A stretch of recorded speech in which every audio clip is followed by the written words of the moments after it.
स्वागत है। आज हम भारत के चंद्र अभियानों की कहानी पर बात करेंगे। और ये सिर्फ रॉकेट और सैटेलाइट की कहानी नहीं है। ये एक बड़े सपने, एक दिल तोड़ने वाली नाकामी और फिर एक ऐसी जबरदस्त वापसी की कहानी है जिसने पूरी दुनिया को हैरान कर दिया। बिल्कुल। हमारे पास जो जानकारी है वो चंद्रयान-1 की पहली खोज से लेकर चंद्रयान-3 की ऐतिहासिक लैंडिंग और हाँ, चांद पर चल रही नई वैश्विक दौड़ तक फैली हुई है। जी। तो चलिए समझते हैं कि भारत ने ये सब कैसे किया, हर कदम पर क्या सीखा और क्यों आज दुनिया की नजरें एक बार फिर चांद पर टिकी हैं। तो इस सफर की शुरुआत होती है 15 अगस्त 2003 से। उस वक्त के प्रधानमंत्री ने लाल किले से मिशन चंद्रयान का ऐलान किया था। हाँ, और उस समय के लिए ये एक बहुत बड़ी और साहसी घोषणा थी। बिल्कुल। उस वक्त तक भारत एक उभरती हुई स्पेस पावर तो था, लेकिन चांद पर मिशन भेजना वो एक अलग ही लीग की बात थी। सही बात है। घोषणा के बाद असल मिशन को तैयार होने में करीब 5 साल लगे और फिर अक्टूबर 2008 में इसे आईएसआरओ के सबसे भरोसेमंद रॉकेट पीएसएलवी से लॉन्च किया गया। पीएसएलवी, जिसे भारत का वर्क हॉर्स भी कहते हैं। बिल्कुल, क्योंकि इसने अनगिनत मिशनों को कामयाबी से अंजाम दिया है। तो चंद्रयान-1 का मुख्य काम तो ऑर्बिट में रहकर चांद का चक्कर लगाना था, लेकिन इसमें एक और चीज थी, मून इम्पैक्ट प्रोब या एमआईपी। जी। अब ये नाम सुनने में थोड़ा अजीब लगता है, इम्पैक्ट प्रोब, मतलब जैसे कुछ गलत हो गया हो। क्या इसे चांद पर करना ही प्लान का हिस्सा था? देखिए, ये सवाल बहुत अच्छा है और इसका जवाब ही इस मिशन की सबसे बड़ी कामयाबी है। जी हाँ, इसे जानबूझकर चांद की सतह पर गिराया गया था। जानबूझकर? पर क्यों? प्लान ये था कि जब ये प्रोब तेज रफ्तार से सतह से टकराएगा तो सतह के नीचे की मिट्टी और बर्फ के कण धूल के बादल की तरह ऊपर उठेंगे। अच्छा। और जब ऑर्बिटर उस बादल के बीच से गुजरेगा तो वो उन कणों का विश्लेषण कर पाएगा। ओह, मतलब क्रैश लैंडिंग एक तरह का वैज्ञानिक प्रयोग था। ठीक समझे। और इसी प्रयोग ने इतिहास रच दिया। इसी मून इम्पैक्ट प्रोब ने पहली बार दुनिया को बताया कि चांद की सतह पर पानी है, जमी हुई बर्फ के रूप में। ये तो बहुत बड़ी खोज थी। बहुत बड़ी। इसने चांद को लेकर हमारी पूरी समझ बदल दी। पहले हम चांद को एक सूखी, बेजान चट्टान समझते थे, लेकिन इस खोज ने बताया कि वहां जीवन के लिए सबसे जरूरी चीज, पानी, मौजूद है। लेकिन मिशन तो 2 साल का था और करीब 312 दिनों के बाद ही 2009 में इससे संपर्क टूट गया। तो क्या इसे एक अधूरा मिशन नहीं माना गया? नहीं, बिल्कुल नहीं। हाँ, ये सच है कि संपर्क समय से पहले टूट गया, लेकिन तब तक चंद्रयान-1 अपने 95% से ज्यादा लक्ष्य पूरे कर चुका था। 95%? जी, इसने 3400 से ज्यादा चक्कर लगाए और पानी की जो खोज इसने की, वो अपने आप में मिशन को 100% सफल बनाती है। सही। और सबसे मजेदार बात तो यह है कि सालों बाद नासा ने और यहां तक कि चाइना एकेडमी ऑफ साइंसेज ने भी चंद्रयान-1 के ही डेटा का इस्तेमाल करके इस खोज की पुष्टि की। कमाल है। मतलब भारत की खोज पर दुनिया की सबसे बड़ी स्पेस एजेंसियों ने मोहर लगा दी। बिल्कुल। और सिर्फ पानी ही नहीं, एक और चीज की बात होती है जो शायद भविष्य के लिए और भी कीमती हो सकती है, हीलियम-3। हाँ, और ये इस कहानी को और भी दिलचस्प बना देता है। चंद्रयान-1 के डेटा ने हीलियम-3 की मौजूदगी के भी संकेत दिए। ये एक ऐसा आइसोटोप है जो पृथ्वी पर, मतलब प्राकृतिक रूप से लगभग नहीं पाया जाता। लेकिन चांद पर है। हाँ, वहाँ सौर हवाओं की वजह से जमा हो गया है। इसकी खासियत यह है कि इसे भविष्य में न्यूक्लियर फ्यूजन रिएक्टर के लिए एक बेहद साफ और सुरक्षित ईंधन माना जाता है। साफ ईंधन मतलब इससे जो ऊर्जा पैदा होगी उसमें कोई रेडियोएक्टिव कचरा नहीं होगा। तो क्या ये कहना सही होगा कि चांद पर पानी और हीलियम-3 की खोज ने ही चांद पर दोबारा जाने की इस वैश्विक दौड़ को हवा दी है? बिल्कुल। ये सिर्फ वैज्ञानिक उत्सुकता नहीं है, इसके पीछे अब जबरदस्त आर्थिक और कह सकते हैं सामरिक कारण भी जुड़ गए हैं। चंद्रयान-1 ने उस दौड़ की शुरुआत करने में एक बहुत अहम भूमिका निभाई। तो चंद्रयान-1 की उस बड़ी खोज के बाद अब सवाल ये था कि क्या भारत सिर्फ दूर से देख सकता है या चांद की सतह को छू भी सकता है? और इसी सवाल का जवाब देने की एक बहुत साहसी और मुश्किल कोशिश थी चंद्रयान-2। ये वाकई एक बहुत बड़ी छलांग थी। 22 जुलाई 2019 को इसे भारत के सबसे शक्तिशाली रॉकेट जीएसएलवी MK3, जिसे बाहुबली भी कहा जाता है, उससे लॉन्च किया गया। बाहुबली? जी। इस बार मिशन में 3 हिस्से थे, ऑर्बिटर, लैंडर और रोवर। लैंडर का नाम भारतीय अंतरिक्ष कार्यक्रम के जनक विक्रम साराभाई के सम्मान में विक्रम रखा गया। और रोवर का नाम? प्रज्ञान, हाँ, प्रज्ञान, जिसका संस्कृत में मतलब होता है ज्ञान। यानी विक्रम प्रज्ञान को लेकर चांद पर ज्ञान की खोज करने जा रहा था। एक पूरी लैबोरेटरी चांद पर भेजने जैसी तैयारी थी। लेकिन हाँ, सब कुछ प्लान के मुताबिक नहीं हुआ। मुझे याद है, उस रात पूरा देश जाग रहा था।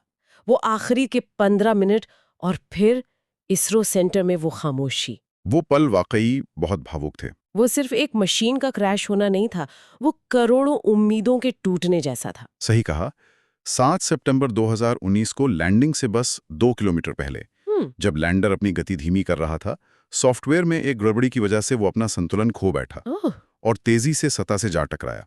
इस तरह हम सॉफ्ट लैंडिंग के अपने मुख्य लक्ष्य में नाकाम हो गए। और उस जगह को नाम दिया गया तिरंगा पॉइंट। जी, हमारी कोशिशों को सम्मान देने के लिए। लेकिन कहते हैं ना कि नाकामी ही कामयाबी की पहली सीढ़ी है, और इसरो ने इस बात को सच साबित कर दिखाया। बिल्कुल सही कहा।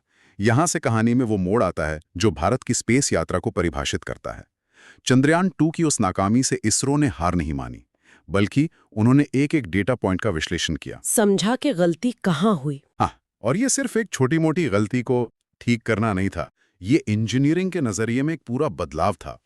पहले का डिजाइन थोड़ा जटिल था, अब उन्होंने एक ऐसा मजबूत सिस्टम बनाने पर ध्यान दिया जो छोटी-मोटी गड़बड़ियों को खुद ब खुद ठीक कर सके। और इसी सीख के साथ तैयारी हुई चंद्रयान 3 की। जी, इसे 14 जुलाई 2023 को लॉन्च किया गया।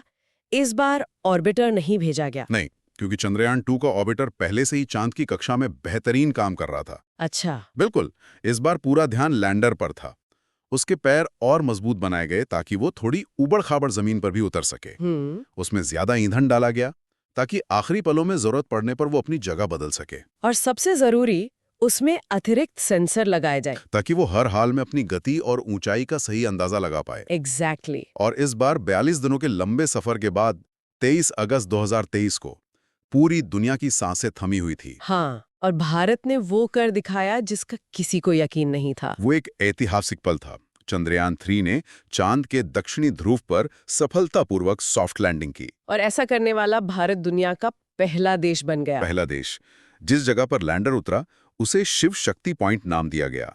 और इस कामयाबी का जश्न मनाने के लिए प्रधानमंत्री ने 23 अगस्त को राष्ट्रीय अंतरिक्ष दिवस के तौर पर मनाने का ऐलान किया। तो आखिरकार हम वहां पहुंच गए। तो हमें वहां मिला क्या? क्या उन सवालों के जवाब मिले जिनके लिए ये मिशन भेजा गया था? हाँ, और जो शुरुआती नतीजे मिले हैं वो बहुत दिलचस्प हैं। सबसे पहले तो सतह के तापमान ने सबको चौंका दिया। चौंका दिया? कैसे? हमें लगा था कि 70 पर तापमान 20-30 डिग्री सेल्सियस होगा, लेकिन लैंडर ने सतह पर करीब 70 डिग्री सेल्सियस का तापमान दर्ज किया। 70 डिग्री? हाँ, जबकि सतह से सिर्फ 8 सेंटीमीटर नीचे तापमान -10 डिग्री था। ये इतना बड़ा अंतर, ये हैरान करने वाला है। वाकई? और वहां की मिट्टी में क्या मिला? प्रज्ञान रोवर ने पुष्टि की है कि सतह पर सल्फर मौजूद है, जिसकी उम्मीद नहीं थी। इसके अलावा एल्यूमिनियम, कैल्शियम, आयरन और ऑक्सीजन जैसे तत्व भी मिले हैं। और हाइड्रोजन? हाइड्रोजन की खोज अभी जारी है। एक और चौंकाने वाली खोज हुई है, चांद के चारों ओर उम्मीद से कहीं ज्यादा विरल प्लाज्मा की मौजूदगी। एक मिनट, विरल प्लाज्मा, ये क्या होता है? आसान शब्दों में इसका क्या मतलब है? आसान शब्दों में कहें तो प्लाज्मा पदार्थ की चौथी अवस्था है, एक तरह की चार्ज्ड गैस। अच्छा। इसका मिलना इसलिए हैरान करने वाला है क्योंकि चांद का अपना कोई मजबूत मैग्नेटिक फील्ड नहीं है जो इसे रोक सके। तो वहां इतना प्लाज्मा क्यों है? ये एक नई पहेली है जिसे वैज्ञानिक सुलझाने की कोशिश कर रहे हैं। तो चंद्रयान 3 की कामयाबी के बाद अब आगे क्या? इसे टॉप करना तो लगभग नामुमकिन लगता है। आईएसआरओ का अगला प्लान क्या है? अगला मिशन चंद्रयान 4 इससे भी ज्यादा मुश्किल और महत्वाकांक्षी होने वाला है। इसका लक्ष्य चांद की सतह पर उतरना, वहां से मिट्टी और चट्टानों के सैंपल इकट्ठा करना और फिर उन्हें सुरक्षित पृथ्वी पर वापस लाना है। इसे सैंपल रिटर्न मिशन कहते हैं। मतलब चांद से कुछ वापस लाना। जी, और ये तकनीकी रूप से बहुत ही ज्यादा जटिल होता है। अगर हम बड़े पैमाने पर देखें तो ऐसा लगता है कि पूरी दुनिया में चांद को लेकर एक नई होड़ शुरू हो गई है। अमेरिका अपने आर्टेमिस मिशन पर काम कर रहा है, चीन के मिशंस लगातार चल रहे हैं। रूस ने भी कोशिश की। हाँ, ये क्या हो रहा है? आप इसे एक नई स्पेस रेस कह सकते हैं, लेकिन इस बार ये सिर्फ झंडा फहराने की दौड़ नहीं है। तो फिर क्या है? इसके पीछे विज्ञान, संसाधन और भू राजनीति सब कुछ है। नासा का आर्टेमिस प्रोग्राम बहुत बड़ा है। इसका लक्ष्य सिर्फ इंसानों को 50 साल बाद चांद पर वापस भेजना नहीं है, बल्कि इस बार वहां एक स्थायी बेस बनाना है। बिल्कुल, एक ऐसा बेस कैंप जहां से भविष्य में मंगल जैसे अभियानों की तैयारी की जा सके। और आर्टेमिस 3 मिशन में तो वो पहली बार एक महिला और एक अश्वेत व्यक्ति को चांद के दक्षिणी ध्रुव पर उतारने की योजना बना रहे हैं। जी, और यही इस नई दौड़ को पिछली दौड़ से अलग बनाता है। ये ज्यादा समावेशी है और भारत भी अब इस वैश्विक प्रयास का एक अहम हिस्सा है। हाँ, जून 2023 में भारत ने आर्टेमिस समझौते पर हस्ताक्षर किए। जी, इस समझौते पर हस्ताक्षर करने का असल में मतलब क्या है? क्या ये सिर्फ एक कागजी कार्रवाई है या इसके कुछ गहरे मायने हैं? इसके बहुत गहरे भू राजनीतिक मायने हैं। आर्टेमिस समझौता, जो नासा के नेतृत्व में है, वो एक तरह से चांद की खोज के लिए नियम बनाने की एक कोशिश है। नियम? कैसे नियम? मतलब शांतिपूर्ण और पारदर्शी तरीके से काम करने के नियम। ये एक तरह से अमेरिका के नेतृत्व वाला एक गठबंधन है। इस पर दस्तखत करके भारत ने साफ कर दिया है कि वो अंतरिक्ष के भविष्य को लेकर किस खेमे के साथ खड़ा है। और दूसरा खेमा चीन और रूस का है? हाँ, जो अपना अलग गठबंधन बना रहे हैं। तो मतलब अंतरिक्ष में भी दुनिया दो गुटों में बंटती दिख रही है। एक तरफ आर्टेमिस वाला गुट, दूसरी तरफ चीन रूस का। कुछ हद तक ऐसा ही है, लेकिन ये सिर्फ मुकाबले की कहानी नहीं है, इसमें सहयोग भी है। जैसे भारत और जापान मिलकर लूपेक्स नाम का एक संयुक्त चंद्र मिशन प्लान कर रहे हैं। अच्छा। इसका मकसद भी दक्षिणी ध्रुव पर पानी की खोज करना है। तो एक तरफ प्रतिस्पर्धा है और दूसरी तरफ सहयोग भी चल रहा है। तो हमने देखा कि चंद्रयान 1 की पानी की खोज से लेकर चंद्रयान 3 की दक्षिणी ध्रुव पर सफल लैंडिंग तक भारत की चांद पर यात्रा कितनी शानदार रही है। ये सिर्फ तकनीकी जीत नहीं है, बल्कि एक नाकामी से सीख कर उठ खड़े होने और अपने संकल्प को पूरा करने की कहानी भी है। बिल्कुल, और ये समझना जरूरी है कि चांद पर ये नई दौड़ सिर्फ राष्ट्रीय गौरव के लिए नहीं लड़ी जा रही है। इसके पीछे और भी बहुत कुछ है। जी, इसके पीछे हीलियम 3 जैसे भविष्य के संसाधनों की तलाश है, चांद को गहरे अंतरिक्ष अभियानों के लिए एक लॉन्च पैड की तरह इस्तेमाल करने की योजना है, और वहां एक स्थायी मानव उपस्थिति बनाने का बड़ा सपना है। और जाते जाते एक सवाल हम अपने सुनने के लिए छोड़ जाते हैं। जैसे जैसे और देश और अब तो निजी कंपनियां भी चांद पर पहुंच रही हैं, क्या आर्टेमिस जैसे समझौते वहां शांति और व्यवस्था बनाए रखने के लिए काफी होंगे? ये एक बड़ा सवाल है। या फिर जमीन के बाद चांद ही अगला बड़ा भू राजनीतिक अखाड़ा बनने वाला है, जहां संसाधनों पर कब्जे की लड़ाई होगी?